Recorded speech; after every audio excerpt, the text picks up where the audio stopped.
په بلخ ولایت کې د 209 الفت قلوردو په روزنیز مرکز کې 800 تنو سرتیرو له 3 میاشتنیو نظامي زده کړو وروسته د یو لړ مراسمو په ترڅ کې د فراغت سندونه ترلاسه کړل. د غونډې ویناوالو د نظامي زده کړو، روزنې او تربیې پر ارزښت خبرې وکړې او د دغو سرتیرو د مسلکي کېدو له بهیر څخه یې د خوښۍ څرګندونه وکړه. هغوی ډاډ ورکړ چې د ظرفیت لوړولو په برخه کې مهم او مؤثر ګامونه پورته شوي دي.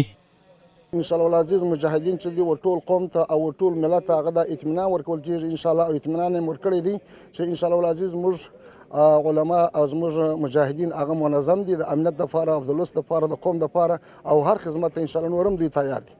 د 209 الفتح قلوردو اړوند له پوځي ښوونیز مرکز څخه شاوخوا 800 تنه مجاهدین فارغ شول. دغو 800 تنه مجاهدینو ته د 3 میاشتو په موده کې عقیدوي، فکري او پوځي زده کړې ورکول سوي دي چې له فراغت وروسته به په شمالي ولایتونو کې ځای پر ځای کیږي.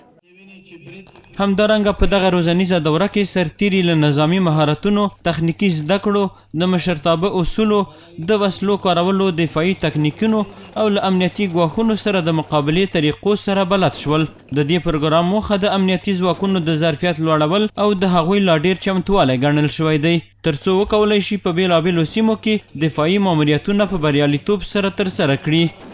ما دوره 3 ماهه‌ای که داشتیم دوره تهدابی بود.